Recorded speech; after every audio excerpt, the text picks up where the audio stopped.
ವೀರೇಂದ್ರ, ಸಿದ್ದರಾಮಯ್ಯರಂತಹ ಹಿರಿಯ ರಾಜಕಾರಣಿಗಳು ಒಂದೊಂದು ಪದವನ್ನ ಬಳಕೆ ಮಾಡೋ ಸಂದರ್ಭದಲ್ಲೂ ಕೂಡ ಅದರಿಂದ ಆಗಬಲ್ಲ short term long term consequences ಎರಡನ್ನೂ ಕೂಡ ಅಳೆದು ತೂಗಿ ಮಾತನಾಡುವವರು.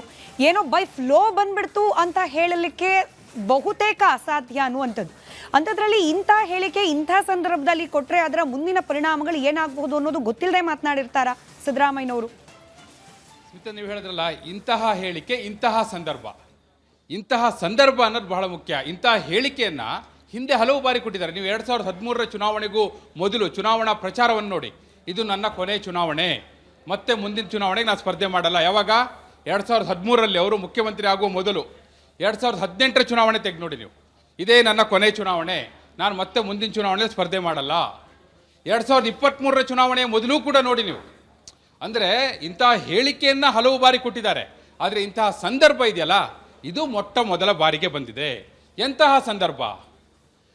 ಸಿದ್ದರಾಮಯ್ಯನವರು ಮುಖ್ಯಮಂತ್ರಿ ಪಟ್ಟದಿಂದ ಕೆಳಗಿಳಿದ ನಂತರ, ಅದು ಏನು, ಕಾಂಗ್ರೆಸ್ ಅಧಿಕಾರ ಅವಧಿಯಲ್ಲೇ ಪೂರ್ಣಾವಧಿ ಮುಗಿಸುವ ಮೊದಲು ಅಧಿಕಾರದಿಂದ ಕೆಳಗಿಳಿದ ನಂತರ, ಅದು ಕೂಡ ಏನು ಹೇಳ್ತಾರೆ ಅವರು, ರಾಜಕಾರಣ ಕಲುಷಿತಗೊಂಡಿದೆ, ರಾಜಕಾರಣ ಕಲುಷಿತಗೊಂಡಿರೋದ್ರಿಂದ ನಾನು ಈ ಹೇಳಿಕೆಯನ್ನು ಕೊಟ್ಟಿದ್ದೇನೆ. ಹಾಗಾದರೆ ಪ್ರಶ್ನೆ ಏನು ಬರ್ತದೆ ಗೊತ್ತಾ? ಮೇ 28ನೇ ತಾರೀಕಿನವರೆಗೂ ರಾಜಕಾರಣ ಕಲುಷಿತ ಆಗಿರಲಿಲ್ಲವೇ? ಸಹಜವಾದ ಪ್ರಶ್ನೆ ಅಲ್ವಾ? 28ನೇ ತಾರೀಕು ಅವರು ಅಂದರೆ ಮುಖ್ಯಮಂತ್ರಿ ಆಗಿರುವ ಕಾಲಾವಧಿಯವರೆಗೂ ರಾಜಕಾರಣ ಪರಿಶುದ್ಧವಾಗಿತ್ತೆ. ಇದು ಅತ್ಯಂತ ಸಹಜವಾಗಿ ಬರುವಂಥ ಪ್ರಶ್ನೆ. ಅದೇ ಕಾರಣಕ್ಕಾಗಿ ಈಗ ಇಷ್ಟೆಲ್ಲ ಆಯಾಮಗಳಲ್ಲಿ ಚರ್ಚೆ ಯಾಕಾಗ್ತಾ ಇದೆ ಸ್ಮಿತಾ? ಇದೇ ಕಾರಣಕ್ಕಾಗಿ ಅವರು ಕೊಟ್ಟಿರುವಂಥ ಕಾರಣ. ಮತ್ತೇನು ಹೇಳ್ತಾರೆ ಅವರು, ಈ ಕೆಲವು ಪ್ರಶ್ನೆಗಳು ನಾವು ಕೇಳಿದಾಗ, ಸರ್ ಹಿಂಗಾದರೆ ಹೆಂಗೆ ಅಂತ ಕೇಳಿದ್ರೆ ಏನಂತಾರೆ ಗೊತ್ತಾ, ರೇ ಕಾಲಕ್ಕೆ ನಾನು ಹೋಗೋದಿಲ್ಲ, ರೇ ಕಾಲದ ಪ್ರಶ್ನೆಗಳಿಗೆ ನಾನು ಉತ್ತರ ಕೊಡೋದಿಲ್ಲ, ನಿಮ್ಮ ಪ್ರಶ್ನೆ ಫ್ಯೂಚರ್ ಟೆನ್ಸಲ್ಲಿದೆ ಅಂತಾರೆ. ಈಗ ಅವ್ರು ಏನು ಹೇಳ್ತಿದ್ದಾರೆ, 2028ಕ್ಕೆ ನನಗೆ 81-82 ವರ್ಷ ಆಗಿರುತ್ತೆ, ಆಗ ನನ್ನ ಆರೋಗ್ಯ ಸ್ಪಂದಿಸೋದಿಲ್ಲ, ಆಗ ನನ್ನ ಆರೋಗ್ಯ ಇಷ್ಟು ಚೆನ್ನಾಗಿರೋದಿಲ್ಲ, ಆಗ ನಾನು ಚುನಾವಣೆ ಸ್ಪರ್ಧೆ ಮಾಡಲಿಕ್ಕೆ ಆಗೋದಿಲ್ಲ ಅಂಥೇಳಿ ಅದೇ ರೇ ಕಾಲದ ಉತ್ತರವನ್ನು ಸಿದ್ದರಾಮಯ್ಯನವರು ಈಗ ಕೊಡ್ತಾ ಇದ್ದಾರೆ ಅಂಥೇಳಿ. ಅದೇ ಕಾರಣಕ್ಕಾಗಿ ಸಹಜವಾಗಿ ಇದರಲ್ಲಿ ರಾಜಕೀಯ ತಳುಕು ಹಾಕ್ಕೊಂಡಿದೆ ಅನ್ನುವಂಥ ಚರ್ಚೆ ಅತ್ಯಂತ ಸ್ವಾಭಾವಿಕ. ಅದು ಕೂಡ ಎಂತಹ ಸಂದರ್ಭದಲ್ಲಿ ಕೊಡ್ತಿದ್ದಾರೆ, ಡಿ.ಕೆ. ಶಿವಕುಮಾರ್ ಅವರು ಮುಖ್ಯಮಂತ್ರಿ ಆದ ನಂತರ ಸಂಪುಟ ವಿಸ್ತರಣೆಯ ಸರ್ಕಸ್ ಈಗಲೂ ಕೂಡ ದೆಹಲಿಯಲ್ಲಿ ನೀವು ಮಾತಾಡ್ತಿದ್ದೀವಲ್ಲ, ಎಲ್ಲ ದಿಲ್ಲಿಗೆ ಹೋಗಿದ್ದಾರೆ. ದಿಲ್ಲಿಯಲ್ಲಿ ಇವತ್ತು ರಾತ್ರಿ 8 ಗಂಟೆಗೆ ರಾಹುಲ್ ಗಾಂಧಿಯವ್ರ ಜೊತೆ ಮೀಟಿಂಗ್ ಫಿಕ್ಸ್ ಆಗಿದೆ. ಇಂತಹ ಸಂದರ್ಭದಲ್ಲಿ ಹೇಳಿಕೆ ಬಂದಿದೆ ಮತ್ತು 2 ಕ್ಷೇತ್ರಗಳ ಉಪಚುನಾವಣೆ ಕಣ್ಣೆದುರುಗಡೆ ಇದೆ.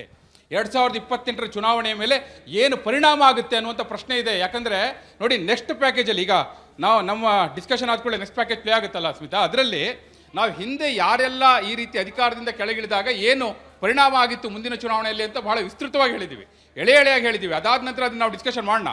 ಆದರೆ ಆ ದೃಷ್ಟಿಯಿಂದ 2028ರ ದೃಷ್ಟಿಯಿಂದಲೂ ಕೂಡ ಸಿದ್ದರಾಮಯ್ಯನವರ ಈ ಹೇಳಿಕೆ ಚರ್ಚೆಗೆ ಆಸ್ಪದವನ್ನು ಕೊಟ್ಟಿದೆ ಸ್ಮಿತಾ. ಈಗ ಕಲುಷಿತ ಅನ್ನೋದನ್ನು ನಾವು ಅರ್ಥ ಮಾಡ್ಕೊಳ್ಳೋ ಪ್ರಯತ್ನ ಮಾಡೋಣ ವೀರೇಂದ್ರ. ಹಿಂದೆ ಸಿದ್ದರಾಮಯ್ಯನವರ ಆಡಳಿತ ಇರಬೇಕಾದ್ರೆ ಮತದಾರರ ದೃಷ್ಟಿಯಿಂದ ರಾಜಕೀಯ ವಾತಾವರಣ ಕಲುಷಿತ ಅಂದ್ರೇನು, ಅವ್ಯವಹಾರಗಳು, ಭ್ರಷ್ಟಾಚಾರಗಳು, ಪಕ್ಷ ನಿಷ್ಠೆ ಇಲ್ಲದೆ ಇರೋದು. ಸಿದ್ದರಾಮಯ್ಯನವರ ನೇತೃತ್ವದ ಸರ್ಕಾರ ಇರ್ತಾ ಕೂಡ ಇಂಥದ್ದೇ ಆರೋಪಗಳು ಬಂತಲ್ಲ, ಭ್ರಷ್ಟಾಚಾರ ಅಂದರೆ ವಾಲ್ಮೀಕಿಯಿಂದ ಮೂಡಾವರೆಗೂ, ಜೊತೆಗೆ ಹೊಂದಾಣಿಕೆ ಇಲ್ಲ ಅಥವಾ ಪಕ್ಷದ ಒಳಗಡೆ ಬಣ ರಾಜಕೀಯ, ಅದು ಕೂಡ ನಮಗೆ ಕಾಣೋ ರೀತಿಯಲ್ಲೇ ಇತ್ತು. ಇದನ್ನು ಹೊರತುಪಡಿಸಿ ಈಗೇನು ಬದಲಾವಣೆ ಆಗಿರ್ಲಿಕ್ಕೆ ಸಾಧ್ಯ? ಯಾವುದನ್ನ ಗಮನಿಸಿ ಅಥವಾ ಯಾವುದನ್ನ ಮನಸ್ಸಿನಲ್ಲಿ ಇಟ್ಕೊಂಡು ಸಿದ್ದರಾಮಯ್ಯನವರು ಇಂಥ ಹೇಳಿಕೆ ಕೊಟ್ಟಿರ್ಲಿಕ್ಕೆ ಸಾಧ್ಯ ಅಂತ ಹೇಳಿ ಹೈಪೋಥೆಟಿಕಲ್ ಪ್ರಶ್ನೆಯೇ, ಬಟ್ ಸ್ಟಿಲ್ ಬದಲಾವಣೆ ಏನಾಗಿದೆ ಕೇಳಿದ್ರಲ್ಲ, ಬದಲಾವಣೆ ಏನಾಗಿದೆ ಅಂತ ಇಡೀ ರಾಜ್ಯಕ್ಕೆ ದೇಶಕ್ಕೆ ಗೊತ್ತಿದೆ. ನಾಯಕತ್ವ ಬದಲಾವಣೆ ಆಗಿದೆ ಸ್ಮಿತಾ. ಸಿದ್ದರಾಮಯ್ಯನವರು ಕೆಳಗಿಳಿದು ಡಿ.ಕೆ. ಶಿವಕುಮಾರ್ ಅವರು ಮುಖ್ಯಮಂತ್ರಿ ಆಗಿದ್ದಾರೆ. ಸರ್ಕಾರ ಯಾವುದಿದೆ? ಬಿಜೆಪಿ ಸರ್ಕಾರ ಬಂದಿದೆಯಾ? JDS ಸರ್ಕಾರ ಬಂದಿದೆಯಾ? ಇರೋದು ಕಾಂಗ್ರೆಸ್ ಸರ್ಕಾರವೇ. ಭ್ರಷ್ಟಾಚಾರ ಹೆಚ್ಚಾಗಿದೆ ಅಂದರೆ ಯಾರ ಸರ್ಕಾರ? ಕಾಂಗ್ರೆಸ್ ಸರ್ಕಾರ ಅಲ್ವಾ ಸ್ಮಿತಾ ಇದು? ಅದೇ ಸಿದ್ದರಾಮಯ್ಯನವರು ಇವತ್ತು ಕೂಡ ಅದೇ ಬೈಟಲ್ಲಿ ಹೇಳ್ತಾರೆ. ನೀವು KR ಕೃಷ್ಣ ಅವರ ಸ್ಮೃತಿ ಕಾರ್ಯಕ್ರಮದಲ್ಲಿ ಅವ್ರು ಹೇಳ್ತಾರೆ, ಏನಂತಾರೆ ಗೊತ್ತಾ, ನಾನು ಈಗಲೂ MLA ಇದ್ದೀನಿ. ಕೃಷ್ಣ ಅವರು ಸ್ವಯಂ ಪ್ರೇರಿತವಾಗಿ, KR ಕೃಷ್ಣ ಅವರು ಸ್ವಯಂ ಪ್ರೇರಿತವಾಗಿ ಚುನಾವಣಾ ರಾಜಕಾರಣದಿಂದ ನಿವೃತ್ತಿ ತಗೊಂಡ್ರು. ಆದರೆ ನಾನು ಈಗಲೂ MLA ಇದ್ದೀನಿ, ಆದರೆ ನಾನು ಮುಂದಿನ 2028ರ ಚುನಾವಣೆಗೆ ಸ್ಪರ್ಧೆ ಮಾಡಲ್ಲ ಅಂತಲೇ ಆ ರೀತಿ ಅವ್ರು ಪೀಠಿಕೆ ಹಾಕೋದು. ಇವತ್ತಿಗೂ ಸಿದ್ದರಾಮಯ್ಯನವರು ಕಾಂಗ್ರೆಸ್ MLA, ಅಧಿಕಾರದಲ್ಲಿರೋದು ಕಾಂಗ್ರೆಸ್ ಸರ್ಕಾರ. ಒಂದು ವೇಳೆ ಭ್ರಷ್ಟಾಚಾರ ಇದೆ ಅನ್ನೋದಾದರೆ, ಆ ಕಾರಣಕ್ಕಾಗಿ ರಾಜಕಾರಣ ಕಲುಷಿತ ಆಗಿದೆ ಅನ್ನೋದಾದರೆ, ವ್ಯವಸ್ಥೆ ಭ್ರಷ್ಟಾಚಾರದ ಕೂಪದಲ್ಲಿದೆ ಅನ್ನೋದಾದರೆ ಯಾರ ಸರ್ಕಾರ ಅನ್ನೋದನ್ನು ಕೂಡ ಸಿದ್ದರಾಮಯ್ಯನವರೇ ಉತ್ತರ ಕೊಡಬೇಕಾಗುತ್ತೆ. ಯಾಕಂದರೆ ಭಾಳ ವಿಸ್ತೃತವಾಗಿ ಒಂದು ಸ್ಪಷ್ಟನೆಯನ್ನು ಕೊಟ್ಟಿದ್ದಾರೆ. ಆ ಸ್ಪಷ್ಟನೆಯನ್ನು ನಾವು ಹಾಕಿದ್ದೀವಿ, ಭಾಳ ಡೀಟೇಲ್ ಆಗೇ ಇದೆ. ಅವರು ಎಕ್ಸ್ ಪೋಸ್ಟರ್ನಲ್ಲಿ ನೋಡಿದ್ರೆ ಆ ಪೋಸ್ಟಲ್ಲಿ ಭಾಳ ಡೀಟೇಲ್ ಆಗಿ ಹೇಳಿದ್ದಾರೆ ಅವರು. ಈ ವಿವರಣೆಗಳೆಲ್ಲವೂ ಕೂಡ ಬಹುಶಃ ಅವರ ಸ್ಪಷ್ಟನೆಗೆ ಮತ್ತೊಂದು ಸ್ಪಷ್ಟನೆ ಕೊಡಬೇಕಾದಂಥ ಅನಿವಾರ್ಯತೆ ಇದೆ. ರಾಜಕಾರಣ ಕಲುಷಿತ ಅನ್ನುವ ಹಿನ್ನೆಲೆಯಲ್ಲಿ ಆ ಆಯಾಮದಲ್ಲಿ. ಸ್ಮಿತಾ, ಸದ್ಯಕ್ಕಿರುವ ಸರ್ಕಾರದ ಮೇಲೆ ಇದರ ಪರಿಣಾಮಗಳು ಏನಾಗಬಹುದು ಅನ್ನೋದು, ಅಂದರೆ ಈಗ ನಡೀತಾ ಇರೋದೇ ಪರ್ಸೆಪ್ಷನ್ ಬ್ಯಾಟಲ್ ಆಫ್ ನರೇಟಿವ್ಸ್ ಅಂದ ಸಂದರ್ಭದಲ್ಲಿ, ಅಂದರೆ ರಾಜಕೀಯ ಹೇಳಿಕೆಗಳು ಮತದಾರರ ಮನಸ್ಸಿನ ಮೇಲೆ ಪರಿಣಾಮ ಬಿದ್ದು ಇರುವ ಸರ್ಕಾರಗಳ ಬಗ್ಗೆ ಅಭಿಪ್ರಾಯಗಳು ಬದಲಾಗಲಿಕ್ಕೆ ಅಥವಾ ಮೂಡಲಿಕ್ಕೆ ಪೂರಕ ಅನ್ನೋದಾದರೆ, ಸಿದ್ದರಾಮಯ್ಯನವರಂತಹ ಹಿರಿಯ ನಾಯಕರ ಈ ರೀತಿಯ ಹೇಳಿಕೆ ಹಾಲಿ ಸರ್ಕಾರ, ಹಾಲಿ ನಾಯಕತ್ವದ ಮೇಲೆ ಬೀರಬಲ್ಲಂತಹ ಪರಿಣಾಮಗಳು.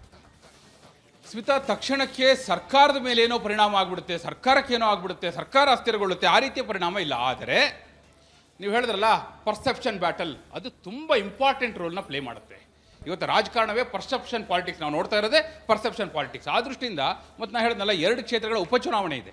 ಆ ದೃಷ್ಟಿಯಿಂದ ಅದರ ಜೊತೆಗೆ ನೋಡಿ, ನೀವು ಏನೇ ಆಗಲಿ ಸಿದ್ದರಾಮಯ್ಯನವರೊಬ್ಬ ಮಾಸ್ ಲೀಡರ್, ಅದರಲ್ಲೂ ಕೂಡ ಅಹಿಂದ ಲೀಡರ್, ಅದನ್ನು ಎಲ್ಲರೂ ಕೂಡ ಒಪ್ಕೋತಾರೆ. BJP ನಾಯಕರು ಒಪ್ಕೋತಾರೆ, JDS ನಾಯಕರು ಒಪ್ಕೋತಾರೆ.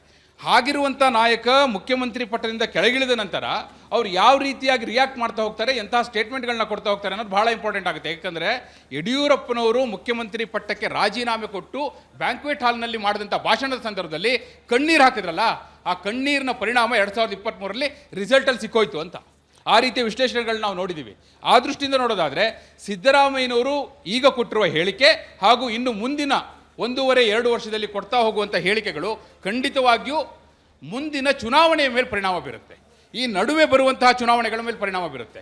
ಮತ್ತು ಒಟ್ಟಾರೆ ಪಕ್ಷದಲ್ಲಿ ಈಗ DK ಶಿವಕುಮಾರ್ ಅವರಿಗೆ ಆಲ್ಟರ್ನೇಟಿವ್ ಲೀಡರ್ಸ್ ಇದ್ದಾರಲ್ಲ, ಅವ್ರ ಮೇಲೆ ಪರಿಣಾಮ ಬೀರುತ್ತೆ, ಶಾಸಕರ ಮೇಲೆ ಪರಿಣಾಮ ಬೀರುತ್ತೆ.